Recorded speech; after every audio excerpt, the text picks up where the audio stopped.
abused, either physically, sexually, or emotionally, react in a variety of ways. Some show few signs. Others feel confused, helpless, angry, and anxious. Some may experience traumatic responses that significantly impair their functioning. Play therapy can help children overcome the severe effects of trauma.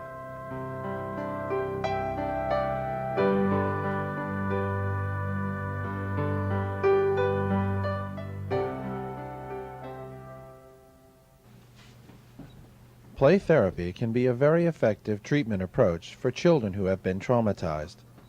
But what do we mean by trauma? Dr. Eliana Gill is a family therapist as well as a registered play therapist. Trauma is a sudden and unexpected and non-normative event that overwhelms the person's perceived ability to cope, and at the same time causes physiological arousal. And I guess the most critical feature of it is that it produces a debilitating sense of helplessness and loss of control in the individual who experiences it. This videotape will examine the use of play therapy for severe psychological trauma. The first part of this videotape will examine the effects of trauma on children. Many children who are traumatized experience dissociation. The second part of this videotape will explore this phenomenon and what you can do to assist these children. Children who are traumatized are also highly susceptible to the effects of post-traumatic stress disorder.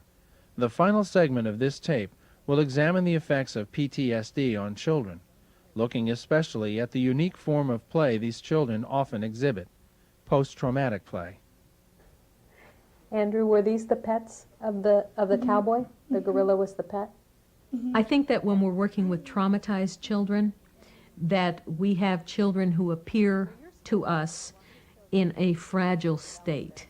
The purpose of working with traumatized children, I think, is very clear-cut. It's to help them resolve the traumatic material, put it behind them, so that they can get on with the very big task of growing up. You know what? This family does a lot of things together, huh? The children you see me working with are not actual patients. They have volunteered to help in the production of this videotape with the permission of their parents.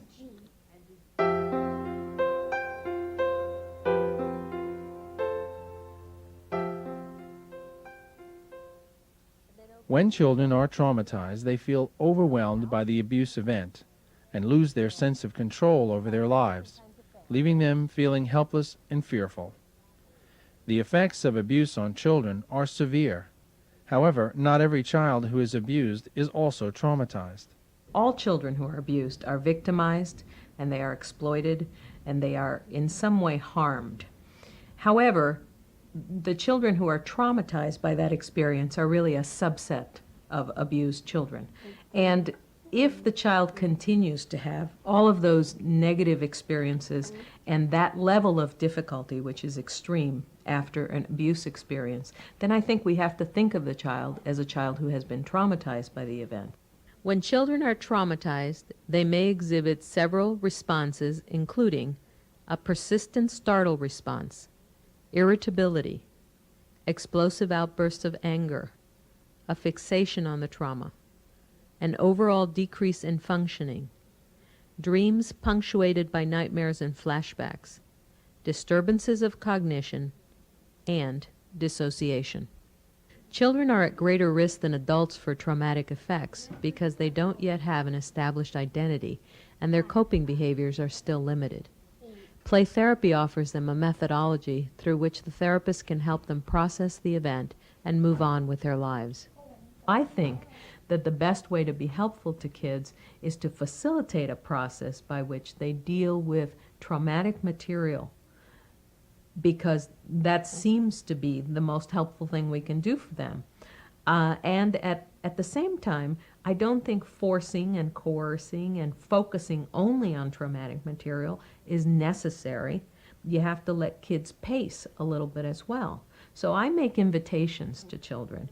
Let's say a child has had some negative event occur in a bathroom. Well, eventually I may bring in a dollhouse that has a bathroom in it. But you want to stimulate the child's ability to look at this material and begin to deal with it And at the same time, you want to respect the defenses the child has built up because this is painful material. So you don't want to blow the defenses away. You want to do it carefully, purposefully, and taking into account what the child's needs are at every juncture of the therapy. The goal of play therapy is to help traumatized children recapture the sense of mastery over their lives that was lost. This can be accomplished by allowing children to begin to process the traumatic event symbolically through play therapy. For example, the sand tray provides a window into the world of a child's thoughts, emotions, and feelings without relying on talk. When using the sand tray, keep in mind that the greater the variety of objects available for children to work with, the richer the verbal or nonverbal narrative they may provide. You make a lot of materials available to kids that represent all aspects of life, because in fact you're asking for the creation of a world, so there should be minerals and plants and symbols of death, of birth, of caretaking, animal life, all kinds of different forms of life. And it's interesting to watch children pick and choose. And also, you know, there's two separate things happening here. There's the process the child is absorbed with of creating this environment and the various feelings that he has as he touches things and looks at things and starts creating images that come to life. And then there's content, different things you might want to know a little bit more about or ask about. So now, tell me a little bit about your world. What's going on in here in this world you made? Some animals are running around. The bee is on this bear because the bear stole the bee's honey. I put him in because he is like one of those peoples in the circus training a tiger. So he's the lion tamer or the tiger tamer. I put the coffin. I put in these to show the area where people died. Put him in to show his ghost. Same one with that. The sand tray that Jonathan created is rich in variety and detail. This is not usually the kind of world a traumatized child would create. I worked with a child who was 8 years old who had been sodomized, and he came into treatment a very anxious child, very guarded. He had become very isolated from his peers. He was spending a lot of time in his room alone. This issue was very, very difficult for him to negotiate. He had been sodomized by someone who he didn't know very well. He had met on a couple of occasions and someone who hung around the school. So he didn't have a relationship with this person. And also his parents had been very, very appropriately responsive to him when this event occurred.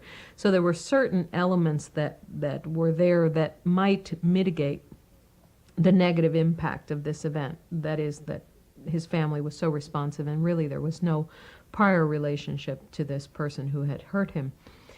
But this child had a lot of questions about safety now. And as a result of this event, he was very concerned about being snagged by someone. He was concerned that he had trusted this man and had gone with him, and basically developed almost like a phobic behavior where he was afraid to leave his room, afraid to leave the house, had a great deal of difficulty after school and waited in the principal's office until someone came and picked him up, whereas prior to this event he was going outside. And it was interesting when he came into the playroom, again working now in a wet sand tray, he created these very interesting cave-like structures.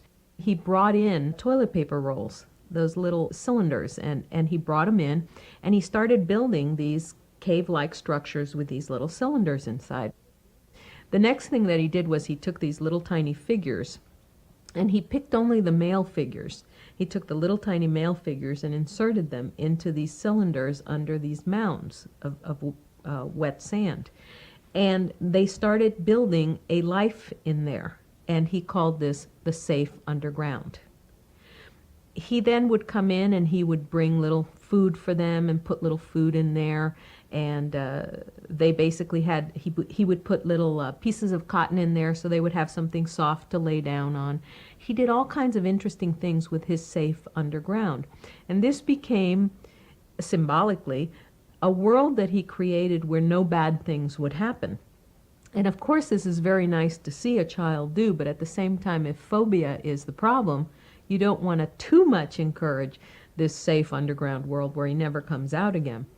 Well, he did this for about 6 to 7 to 8 weeks, and very little else was said. He was very consumed by this play, and again, I'm a non-directive therapist with him. From time to time, I'd ask him questions about things, and he'd just simply tell me more about his underground world.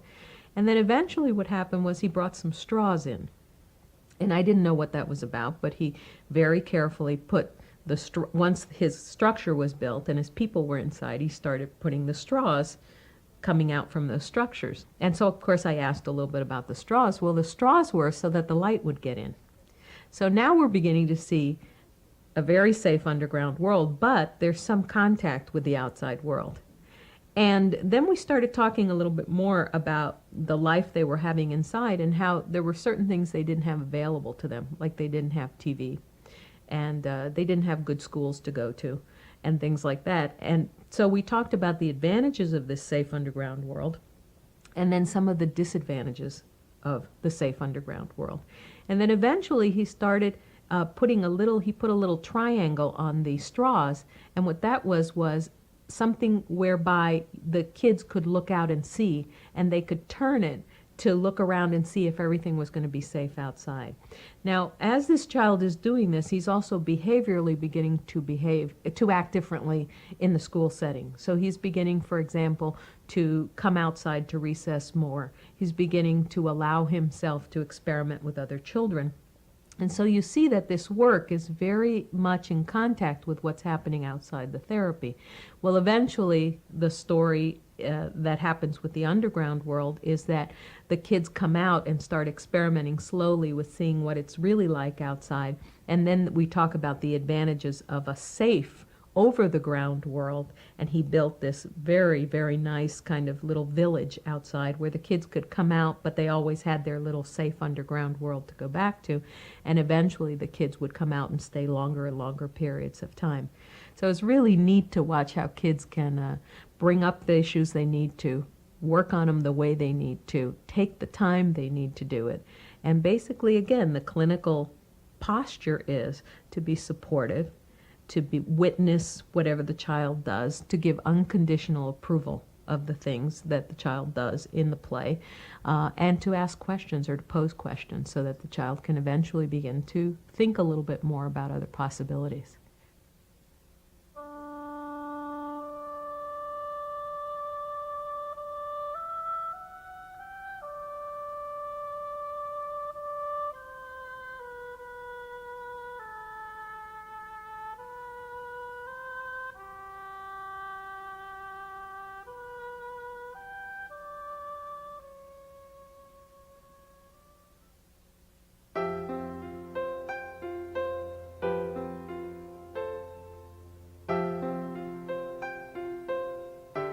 Children who suffer trauma are unable to protect themselves physically, so they defend themselves emotionally by disengaging from reality.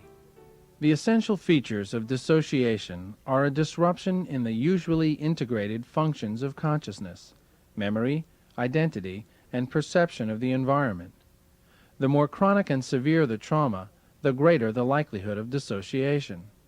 Dissociation is simply a psychological defense that kids use, because the reality is that they can't fight off the things that happen to them physically.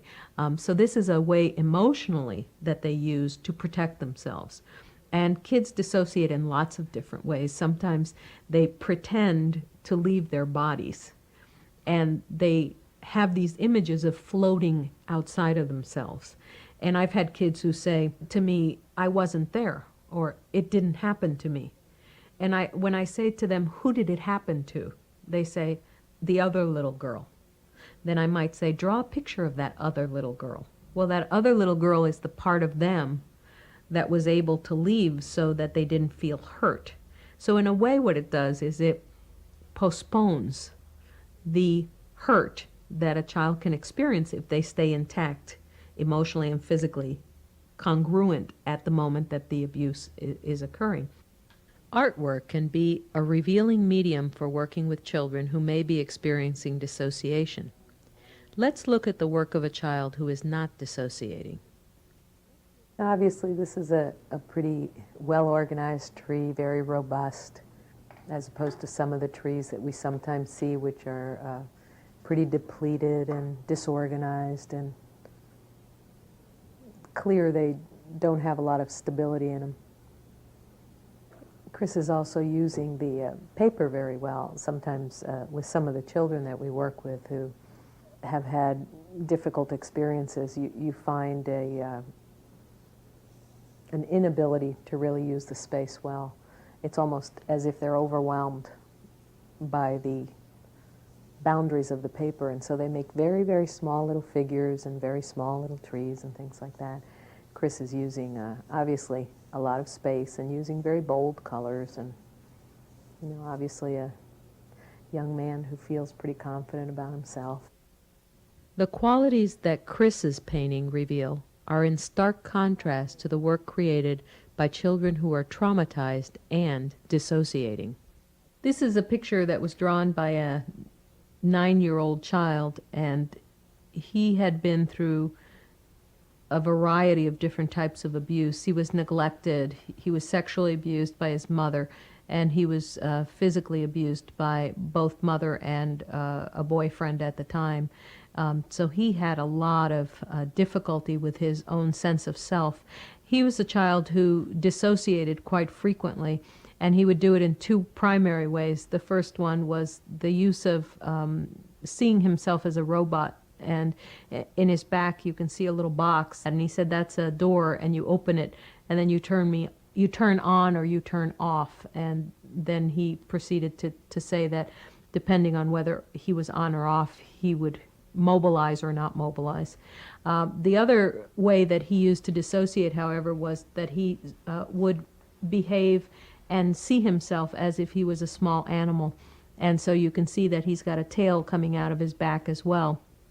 And apparently when he was very little, he would get positive feedback from his mother if he behaved as if he was a little puppy. You can also see in the drawing that this child, because of the severe and extensive sexual abuse, had some gender identity problems. He has one testicle in one place, and then he has a large penis that extends out to where his foot is, and he has another testicle at the top of his penis. So he was very, very concerned with his own sense of integrity, physical integrity. Often talked about not wanting to have a penis altogether because he had been sexually abused so much that he thought it would be better to be a girl, and from his particular perspective, that would keep him safer because no one would touch his penis or force him to do anything with his penis. Many clinicians observe dissociation in children but are uncertain how to proceed. For example, this child experiences trance behaviors, that is, he depersonalizes. Over the years, I've developed some techniques for addressing this phenomenon. First, develop a language. That is, find a way to talk about it by asking the child how they describe what happens and then use their terms. If you're watching a TV show and you're like in the middle of the story and suddenly you sort of fade out and then you go, oh, it's over, and you sort of missed it. Do you ever have anything like that happen to you? You do? And when that happens to you, what do you call it? Out in space. Out in space? Yeah. Second, assess the pattern of occurrence of the dissociative behavior. Ask the child to talk about the most recent occurrence. Well, when was the last time that happened to you? About 3 days ago. 3 days ago? And what was going on when you shut down or went into space? I was driving, and it's 45 minutes because we were in Baltimore. Mm-hmm. And I just kind of paced out for 20 minutes, and then I woke up about 10 minutes from there. Third, determine the sequence of events that occur when the child dissociates by asking the child to pretend to dissociate, paying attention to the body, emotions, thoughts, and feelings. So what I'm going to ask you to do is like a little homework assignment. You don't have to do it right now, but when you get home, this is the homework part, I want you to pretend that you're spacing out or shutting down. And just sit there and say, okay, I'm going to sit here and I'm going to pretend that I'm doing it. And then when you pretend, pay attention to, for example, do you say something to yourself? Do you hear words?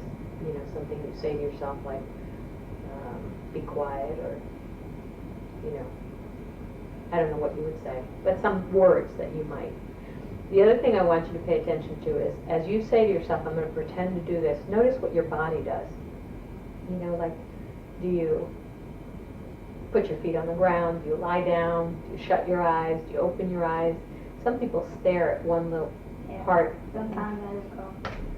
Yeah, you just start staring. Any and all of those, and just kind of make a note of what it is you're doing. And then if you have any feelings while you pretend to do this, that would be interesting to know too. Fourth, explain that this is an adaptive behavior that can be helpful, but also that there are some disadvantages. The principal's talking about me something on the page out, and then she's like, right? I'm like, what? What did you say? So in a way, this thing that helps you out sometimes can get you in trouble because you can miss what somebody said, or you can miss knowing something that you're really supposed to know, or something like that. So it's an interesting thing because it helps you sometimes and then it doesn't help you sometimes, right? It's sort of like an advantage to be able to do that and a disadvantage sometimes. Yeah. Fifth, understand the precipitants. Document the issues or events that seem to elicit the response, such as pain, anger, longing, or arousal. Sixth, address the troublesome emotion and then deal with that in therapy. And finally, explore or suggest specific alternatives to dissociation. So I was wondering if you would be interested in trying to learn how to stop it when you don't want to have it, and then other times it'll be fine. Like, you know, on a trip or something like that, when nobody's talking to you, you can just kind of space out. But I'm wondering if you'd like to learn how to stop it when you don't want it, or when you think it might get you into trouble. The point is that dissociation is an adaptive response that, if used exclusively, may prevent the child from arriving at a healthy resolution or closure. So there are definite problems in this ability to dissociate, although I think, again, for many kids it spares them a lot of pain at that moment. Also creates this problem with identity. And oftentimes when kids have this ability to dissociate, it also makes them feel like they're not truly real. And so it can create a whole other complication for them, because they may actually go through periods of time that they can't remember because they don't feel like they were really there.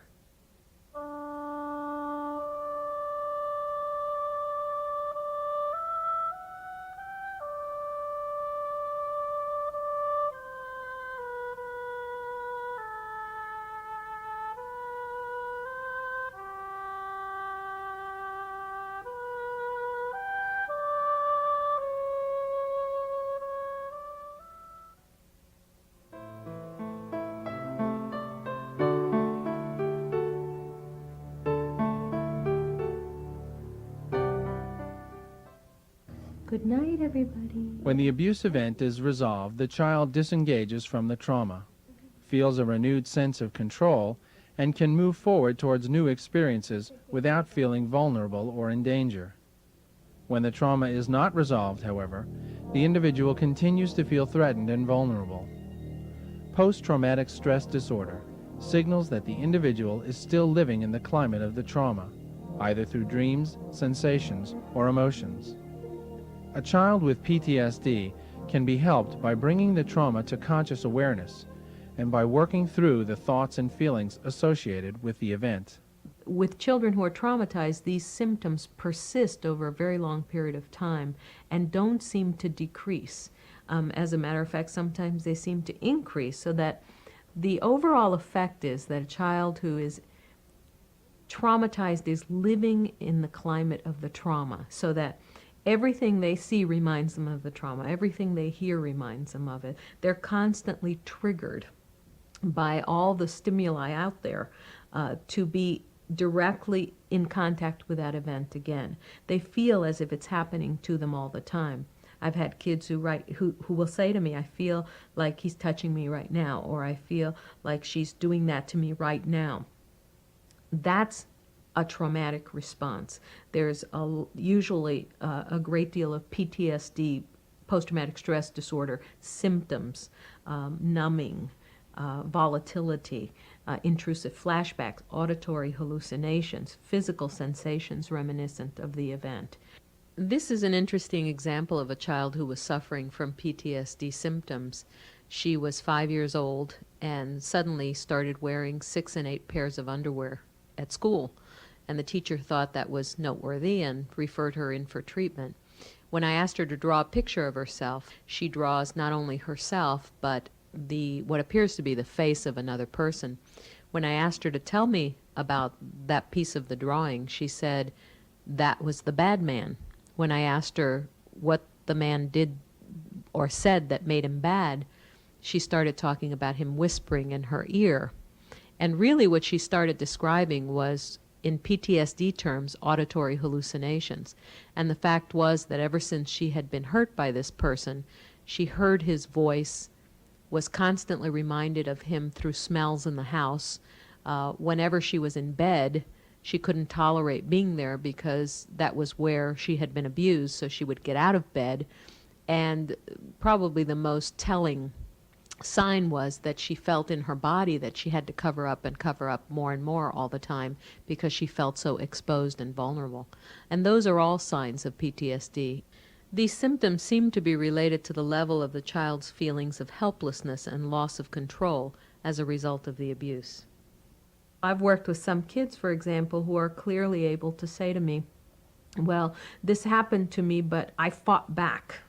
And that level of control at least gives them a feeling that there was something sort of invincible about them, or something that they figured out, some sense of mastery, as opposed to kids who are traumatized and feel flat helpless, that there's nothing they can do, nothing they can negotiate for themselves. And therefore, it's that debilitating sense of helplessness that often contributes to this feeling of being traumatized. There are also times when the child seems compelled to reenact the traumatic event in an effort to master it. This form of repetitive reenactment is called post-traumatic play. It's very unique. It's very different than generic play in children. And in that play, they recreate the trauma over and over and over again in a very literal, very repetitive way. This girl was alone at home when she had an acute appendicitis attack. Her parents could not be found. She made her way to a neighbor's house, and the neighbor called an ambulance. Frightened and in pain, she was taken to the hospital, where emergency surgery was performed. These events overwhelmed her, leaving her traumatized. Referred for treatment, she exhibited post-traumatic play, reenacting the episode over and over. As soon as she saw the hospital equipment, she was compelled to take these little figures out, put them into a very specific order, and she was very adamant about where these little tiny pieces were placed on the table, and they had to look the same way each and every time. That in and of itself was unusual because it was so rigid. The next thing that was interesting was that the play was so repetitive that it had no deviations from one session to another. There was also a lack of spontaneity, a lack of interaction with the therapist. Most children tend to enjoy play.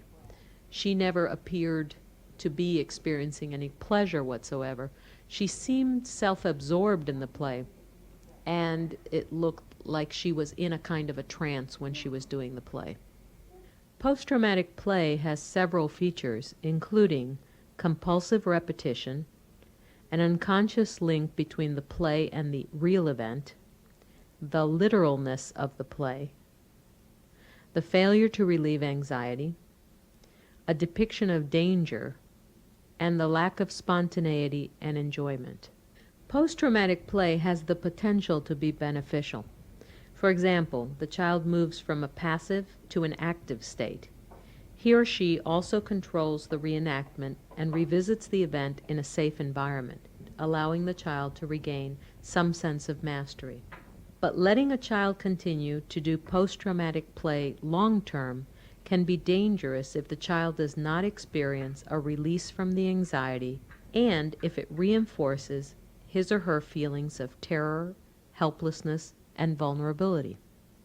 I think one of the clinical questions that is posed to me with the greatest frequency is, when you see post-traumatic play, do you always just let it go on uninterrupted? And I think that it's very valuable to watch it uninterrupted for a period of time. But then if it seems to be debilitating to the child, if it seems to actually be making the child worse, or if the child appears to be re-traumatized because of the play and exposure to the play, then obviously we've got to intervene and make sure that we do something that causes positive change. When I observe that a child seems stuck in the same ritualistic play over a period of time, I'll intervene in one or more of the following ways. By asking the child to make some physical movement, such as standing up, moving arms, or taking deep breaths. Physical movement may free up emotional constriction. By making verbal statements about the child's post-traumatic play, hopefully suspending the self-absorption and rigidity of the play. By interrupting the sequence of play and asking the child to take a specific role, describing their perceptions and feelings. By manipulating the toys, moving them around, and asking the child to respond to questions such as, "What would happen if?" By encouraging the child to differentiate between the traumatic event in the past and current reality in terms of safety and what has been learned.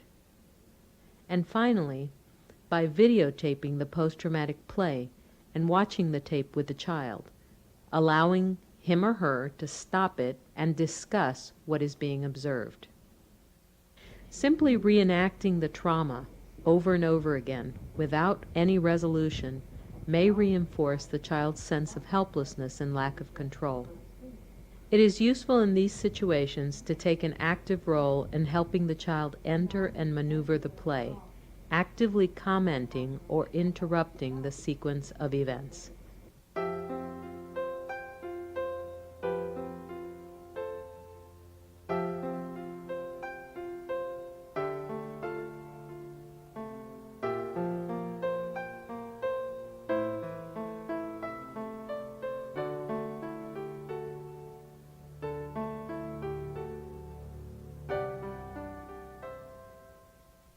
The goal of treating children who have been traumatized is to help them resolve the troubling thoughts, emotions, and behaviors the traumatic event has created. If the event cannot be brought into awareness and put into perspective, these intrusions will persist, making it all the more important to confront the trauma and gently, over time, helping the child to process it in a positive way. When we're working with kids who've been traumatized, I think that the goal is that the traumatic event be resolved, which means that there be some closure around it. That doesn't mean that it's not going to, in 5 years, come back to them because of whatever reason, or that they're not going to have hurtful feelings associated with it somewhere down the line. But it does mean that on some level, this event is manageable to them. It no longer overwhelms them. They've disengaged from it enough so that it's not something that's on their mind all the time. It doesn't define who they are. One of the most important things, I think, for people who have been hurt in childhood is not to walk away and say, that's who I am. I am a victim. I am a survivor. I think it's important to say these are events that happened to me and they're part of my life experience, and they shape in part who I am and what kind of resiliency I have or how I view the world, but they aren't who you are. So that type of closure, where this event no longer is foreboding, something they can never speak about, something that if they start to think about, they have very uncomfortable feelings about, something they feel they relive all the time. That's the resolution of the trauma. That's called closure of the trauma. And I think that that's very necessary in order to, again, move on and have functioning be restored.